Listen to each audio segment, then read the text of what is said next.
Olá, bem-vindo e bem-vindo ao programa da TV Surdo.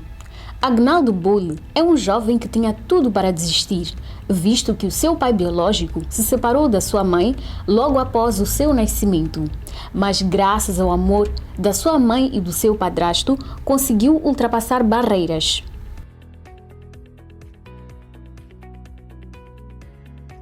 Hoje, já adulto, cuida dos seus irmãos mais novos porque sua mãe reside na África do Sul, de onde retira o sustento. Formado em mecânica, atualmente está a estagiar numa oficina e a paixão pela área vai crescendo a cada dia. A paixão é tanta que até já sonha com a sua própria empresa, em que as pessoas com deficiência terão espaço para mostrar as suas habilidades. Mas, para além desse objetivo de vida, Agnaldo tem um enorme desejo de um dia poder jurar a bandeira do país. No nosso país, não há registro de quantas pessoas com deficiência trabalham no Exército. Os únicos dados existentes são referentes a paramilitares que adquiriram a deficiência quando serviam o país durante a Guerra de Libertação e a Guerra Civil. Mas apenas 500 estão inscritos na ADMIMO, uma associação moçambicana de pessoas que adquiriram a deficiência em missões militares e paramilitares. Agnaldo acredita que para tudo na vida há uma exceção e só precisa de mostrar o seu valor ao mundo. Acompanhe a peça que se segue e conheça mais um pouco da história desse jovem.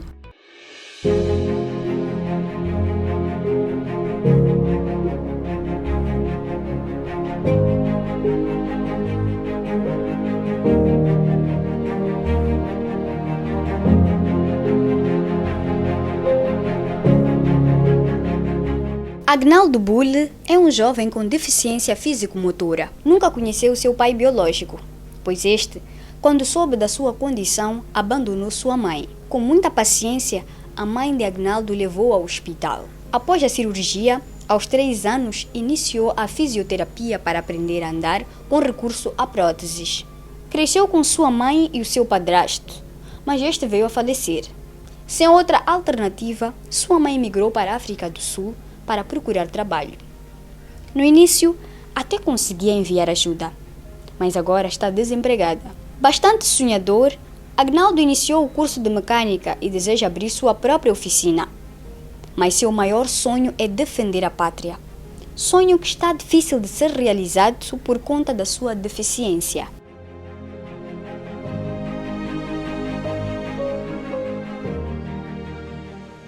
Meu pai faleceu em 2011. Me deixou com 2 irmãos. Um é Cleiton e a outra é Érica. E então fui criado com minha mãe após essa idade, quando faleceu meu pai, desde 2011 até 2018, quando minha mãe já viu que já estou um pouco crescido, posso ficar com meus irmãos. Ela começou a ver outro jeito de procurar um modo de sobrevivência na África do Sul.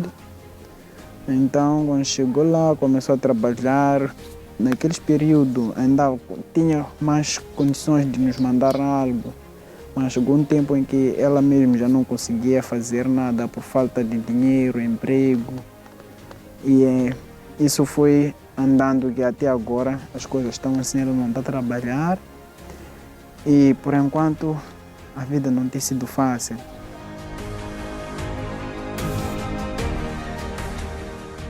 Apesar de desde cedo ter tido a responsabilidade de cuidar dos irmãos mais novos, Agnaldo é um jovem que inspira pela sua força e determinação.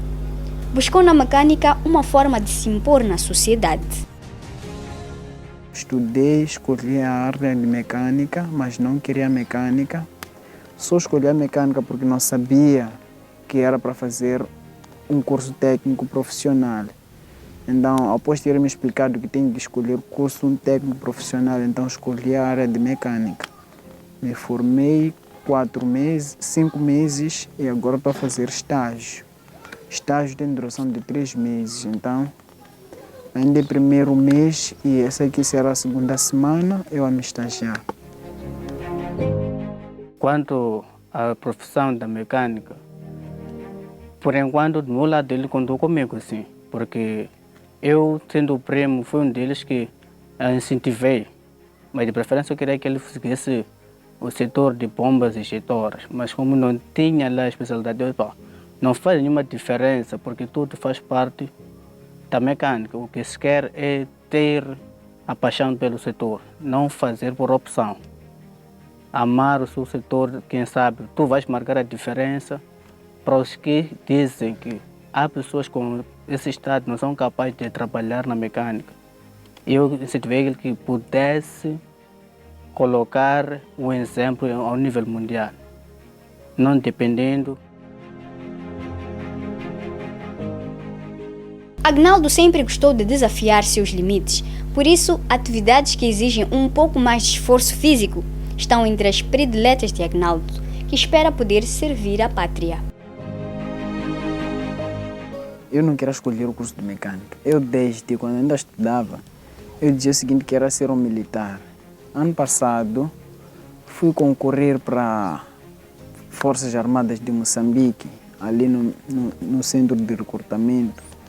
Então lá disseram que não é possível eu entrar naquela área, só posso esperar eles lançarem cursos administrativos. Então não desisti, fui para onde é Comando Geral, lá no comando da cidade. Fui tentar querer concorrer, encontrei uma senhora muito bondosa e ela disse o seguinte, ela não pode deixar eu fazer matrícula porque posso até conseguir a vaga, mas já vai complicar lá dentro. O certo é eu ter com o comandante-geral, o senhor Bernardino. Então, quando fui lá, era tempo da pandemia, diziam o seguinte, não é possível eu falar com ele por causa da pandemia. Então, tentei meter cartas, minhas cartas, até outras estão aqui dentro.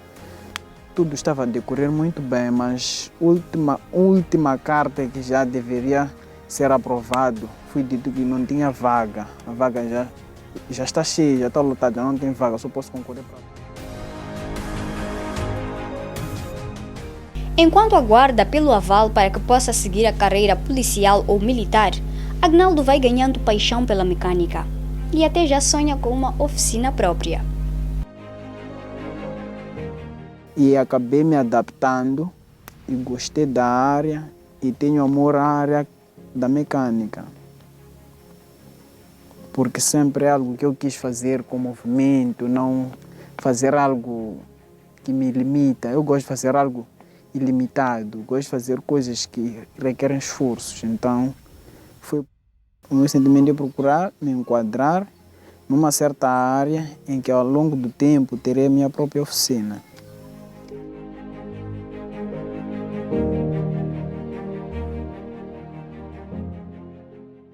Questionado sobre como tem sido a adaptação com os colegas do estágio, Agnaldo respondeu nos seguintes termos. E os meus colegas são muito bons comigo, eles estão ali, me ensinam, me apoiam, até fazem esforço de querer me deixar não fazer muita coisa, mas como é algo que eu quero, eu insisto. E já, em termos dos meus bosses, são pessoas que ainda não têm tido muita conversa com ele, porque achei que seria a segunda semana eu estando com eles, por isso não posso acrescentar muita coisa, mas a escola em que eu frequentava, tanto os professores, tanto os formadores e tantos os mestres em que eu fazia prática lá, eles me apoiavam, não tinha nenhuma discriminação comigo. Muitas pessoas olham para Agnaldo com espanto quando o veem a trabalhar na oficina. Agnaldo e seu primo deixam ficar um apelo para a sociedade, visto que a deficiência não limita, é só um jeito diferente de ser e de fazer as coisas. É exaltar a todos que não podemos julgar as pessoas consoante a aparência, porque no mundo nunca vamos ser da mesma nacionalidade. Teremos algumas dificuldades em diferentes partes. Gostaria que não julgássemos as pessoas pela aparência, nem pelo comportamento do estado em que ela apresenta, mas termos uma oportunidade a pessoas com uma deficiência para que eles consigam mostrar o que eles também são capazes, porque não são tão diferentes que nós, certo? E nesse caso, não sendo diferentes, eles são obrigados a desempenhar o mesmo papel que nós, mas com a ajuda de nós próprios, abraçar, não marcar isso com diferença, existem diferenças. O que eu quero deixar para a sociedade em geral, quero apelar a todos os que têm uma deficiência física, mentálica. Então, eu gostaria de dizer para eles que não possam se limitar. Porque nem tudo você vai ficar à espera de alguém para te dar. Eu vejo muitos jovens que têm condições de fazer o melhor, mas estão aí nas ruas pedindo esmola. Não é porque eles não têm. Eu entendo, né? Não é fácil a vida, mas tendo condições, você pode procurar se enquadrar numa certa área e além de estar lá a pedir esmola.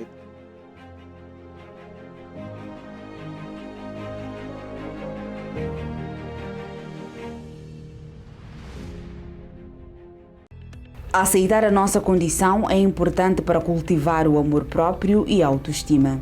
A peça que acabamos de acompanhar é um exemplo concreto de superação. Vamos a uma curta pausa e voltamos dentro de instantes.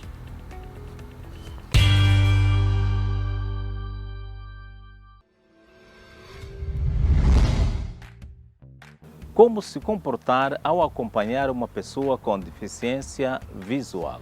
No vídeo de hoje, vou deixar algumas dicas de como acompanhar um cego devidamente. Vamos!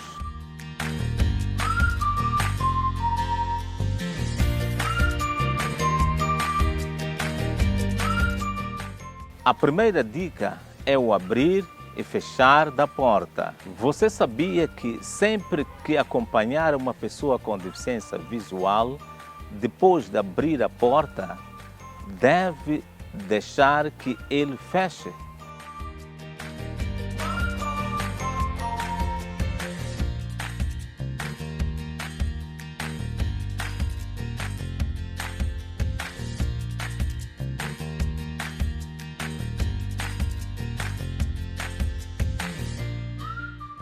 Pois bem, essa é uma regra de guia. A segunda dica que vou deixar é sobre as escadas. Sempre que guiar uma pessoa com deficiência visual, ao chegar a uma escada, você tem de largá-lo e deixar que ele segure o corrimão e suba as escadas sozinho com a ajuda da bengala. Essa é outra regra de guia. A última dica é sempre bom você avisar. Pisos escorregadios, buracos e obstáculos em geral durante o trajeto.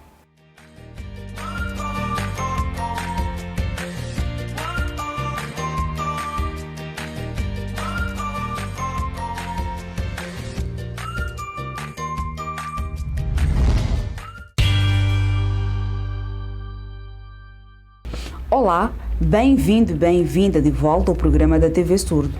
No bloco passado, partilhamos com o caríssimo telespectador a história de Agnaldo, jovem com deficiência físico-motora, mecânico e que deseja ingressar no Exército. Neste bloco, vamos falar do lançamento do projeto levado a cabo pela Organização de Reabilitação baseada na comunidade Orebacom, que retomou as palestras em escolas da província de Sofala após 2 anos de pausa por conta da Covid-19. O projeto tem como objetivo ensinar as crianças do ensino primário os cuidados de higiene para evitar a Covid-19, bem como o respeito pelos direitos das pessoas com deficiência. São ao todo 9 escolas contempladas no projeto, mas para os próximos anos espera-se expandir para outros bairros da cidade da Beira e, por que não, para outros distritos da província de Sofala, centro de Moçambique. Veja a peça que se segue e perceba qual é o impacto dessas atividades levadas a cabo a nível das escolas da periferia da cidade da Beira.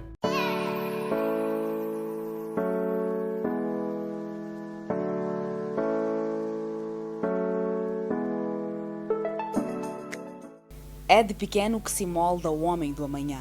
Por esta razão, a Organização de Reabilitação Baseada na Comunidade, Orebacom, vê nas palestras nas escolas uma forma de contribuir para a mudança de comportamento da sociedade.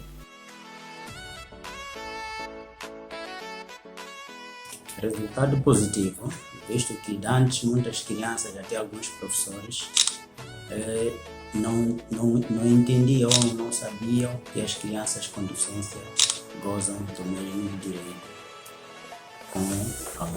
como as outras crianças.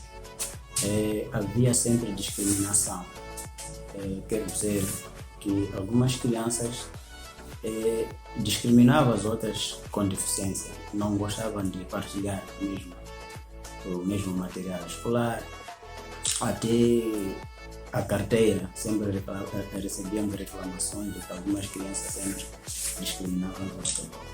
Então nós, como associação que vela pelos direitos das pessoas com deficiência, sentimos na obrigação de criarmos um programa de palestra nas escolas, no sentido de passar a informação às crianças de que pessoas com deficiência gozam dos mesmos direitos. A Associação Orebacon está a levar a cabo diversas sessões de palestras nas escolas primárias da cidade da Beira, capital da província de Sofala. Os temas abordados nas palestras são sobre a inclusão de pessoas com deficiência nas escolas, bem como sobre os cuidados a ter para se prevenir da Covid-19. E o tema que estava comigo era de deficiência. Então, foi muito simples explicar sobre a deficiência, porque na maior parte dos alunos da 7ª classe já tem uma noção de o que é uma deficiência e quais tipos de deficiência existem.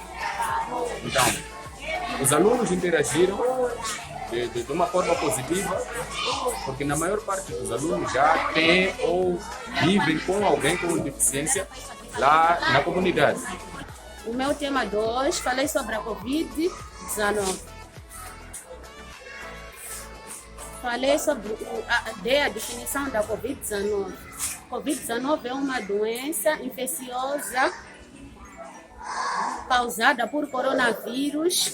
Me sinto bem, porque em todas as escolas que estamos a passar, conseguimos fazer entender os alunos que a pessoa com deficiência também é válido nessa sociedade. E ensinar também aos alunos que numa escola, quando haver alguém com deficiência, não pode haver exclusão, tem que todos estarem incluídos.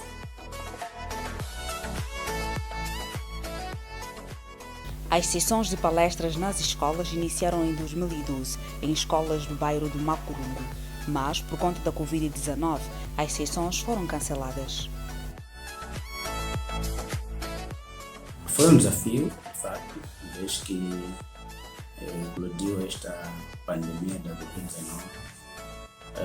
Tudo parou, nós não tínhamos como dar continuidade com as palestras, visto que até as aulas haviam parado.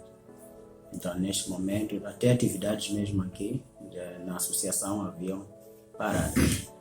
Mas depois das coisas melhorar, então achamos melhor dar continuidade com as palestras nas escolas, mas já olhando todas as medidas necessárias.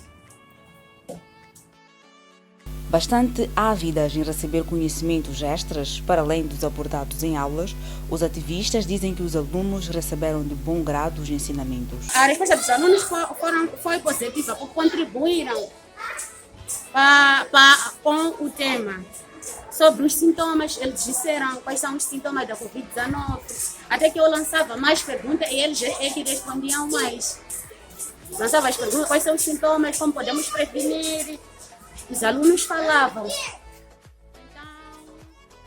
Em termos de interação dos alunos, também foi boa. Os alunos são interativos e dizem que, na maior parte, são familiares ou são pessoas que vivem com pessoas com deficiência em casa. E para a escola, é muito mais simples explicar sobre essa matéria, tal como o diretor.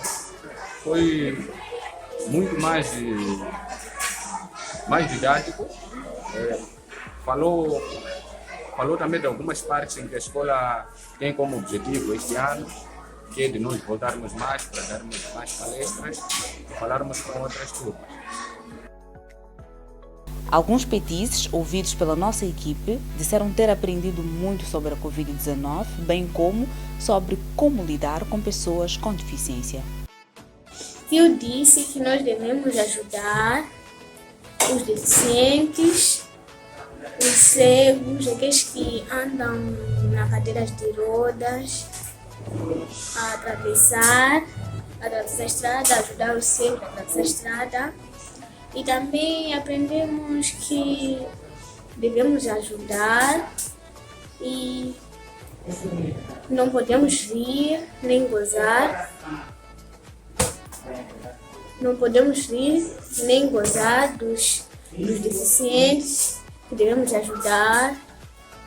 E acho que só isso. Nós aprendemos que a Covid-19 é uma doença que foi provocada na China, que temos que prevenir, lavar as mãos, se não tem água e sabão, lava com cinza, e também que devemos pôr álcool, usar a máscara e 1 metro de distância, aprendemos a ajudar o próximo, não insultar o deficiente, não rir deles. E quando tem alguma pessoa deficiente, mesmo ser criança, jovem, ajudar a atravessar a estrada e cantar umas bombas ou ter uma pessoa deficiente, devemos sair e dar espaço para ele. É de pequeno que se molda o adulto de amanhã. Acreditamos que os alunos aprenderam muito com as palestras e poderão fazer chegar os ensinamentos a seus familiares, em casa e à comunidade em que vivem. O HIV-Sida ainda preocupa as autoridades de saúde no país. Atualmente, há perto de 2 milhões de pessoas vivendo com HIV em Moçambique, sendo que, deste universo, as mulheres e os transgêneros são os que mais contribuem para novas infecções. Ciente desta situação, o Conselho Nacional de Combate ao SIDA lançou uma nova estratégia para reduzir as taxas de novas infecções nesta camada social. Acompanhe a peça. Moçambique é o segundo país na região da África subsaariana, depois da África do Sul, que mais contribui para novas infecções por HIV. Atualmente, há cerca de 2 milhões de pessoas vivendo com HIV no país. Deste universo, as mulheres e os transgêneros são as que mais contribuem para novas infecções. A população-chave que aqui estamos a enfocar, ela é transversal, mas essencialmente dentro da estratégia refere-se a pessoas transgênero, pessoas que usam drogas, mulheres trabalhadoras de sexo, ex-reclusos e reclusos e, portanto, são os grupos que contribuem de forma significativa para o aumento da infecção pelo HIV no país.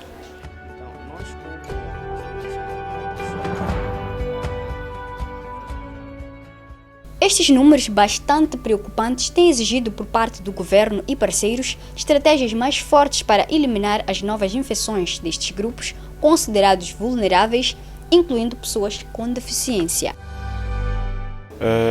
Em princípio, nós vemos a pessoa com deficiência como sendo um indivíduo normal, embora tenha uma atenção especial.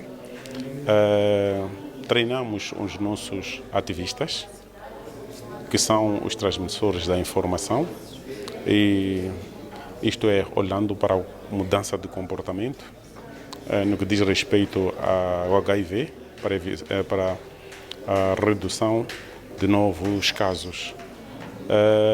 Realmente é um desafio, porque, por exemplo, quando encontramos alguém surdo, é necessário de termos talvez um treinamento, uma técnica para podermos fazer chegar a informação como deve ser. Mas dentro das possibilidades, sempre tentamos dar o nosso máximo para fazer chegar a informação e garantirmos que esta pessoa tenha conhecimento suficiente em relação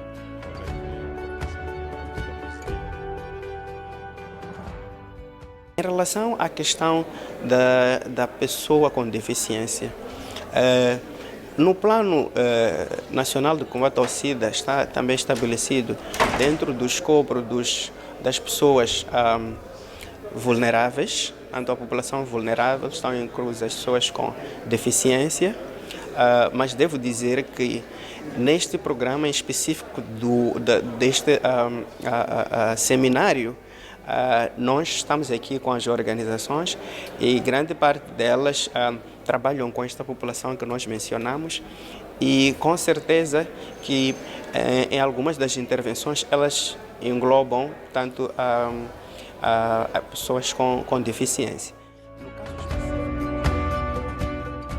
O presente Plano Estratégico Nacional de Combate ao SIDA, PEN5, 2021-2025, dá especial atenção ao grupo transgênero. Célia Naif acredita que o passo dado vai ajudar a reduzir o HIV nesta comunidade.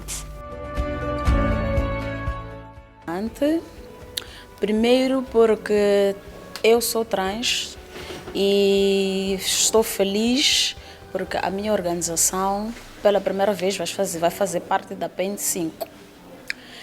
Tenho sim pessoas trans com deficiência.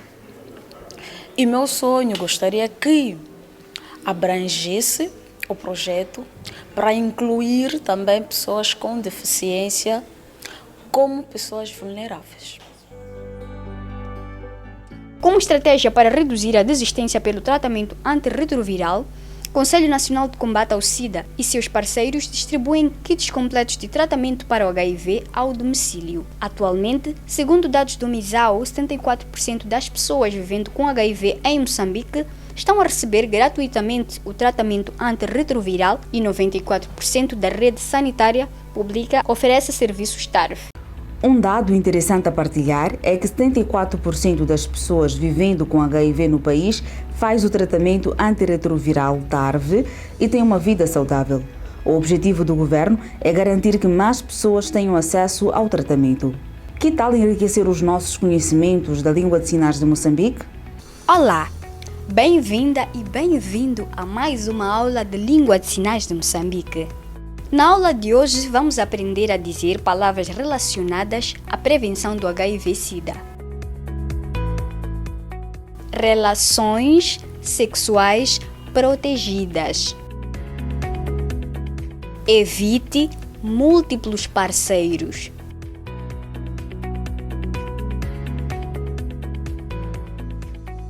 Não partilhar objetos cortantes. Vamos repetir. Relações sexuais protegidas. Evite múltiplos parceiros. Não partilhar objetos cortantes. A aula de hoje termina por aqui. Não se esqueça de continuar a praticar aí em casa. A presente edição termina por aqui. Nós voltamos daqui a 7 dias. Fique bem.